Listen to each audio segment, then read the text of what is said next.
Tiesitkö sinä, että pattinkantajat liikkuvat 2-3 hengen ryhmissä? Minä työskentelen yksin.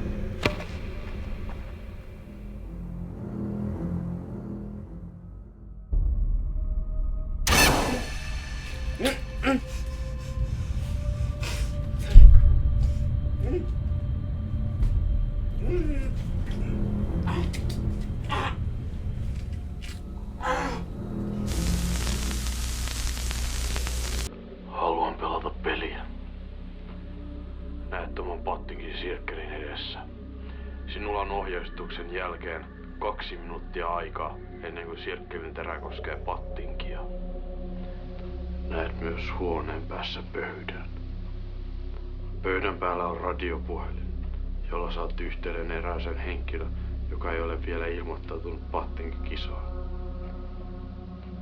Jotta saat sirkkelin pois päältä, sinun pitää suostutella hänet osallistumaan pattinkikisaan.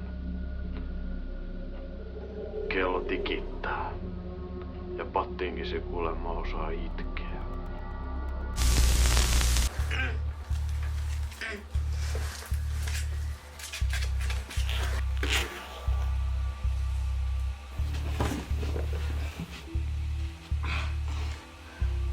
Kuuleeks joku mua?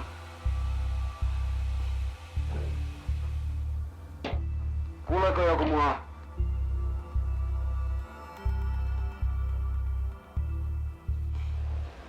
Joo. Onko sulla siellä missä oletkin? Ja semmoset pattinkisa ilmoittautumislomaketta? Onks tää joku pilajuttu? Se on mikä pilajuttu. Kuulostaako siltä mä pilailen? Vastaa mun kysymykseen. Onko siellä pattinkisa ilmoittautumislomaketta? Ootas hetki, mä katon.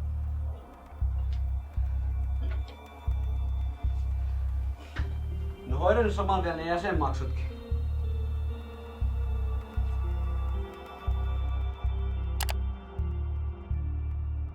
Löytys. Hyvä. Nyt ota kynä ja laita rasti siihen ilmoittaudun kohtaan.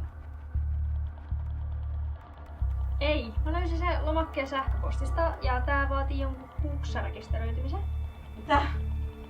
Siis tää vaatii kuksatunnukset, jotta mä voin ilmoittautua tuohon. Onko sulla mitään tietoa, missä ne tunnukset vois olla? Ei oo. Kuksa!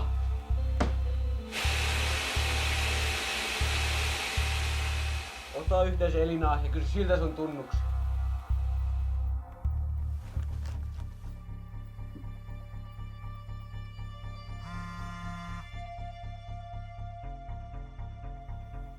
Elina Lähtemäki. Hei, Jenna tässä. Mä tarviin mun kuksatunnukset, kun mä en oikein muista niitä. Joo, mä katon.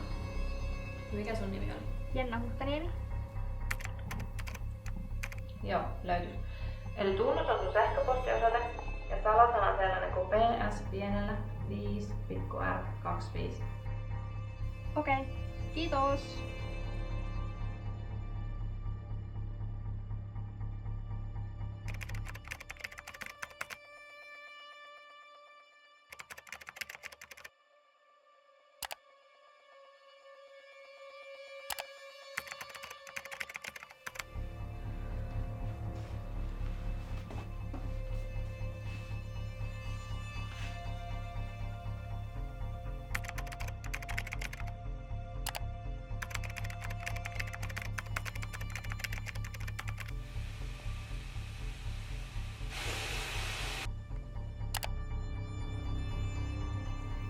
Mä ilmoittauduin.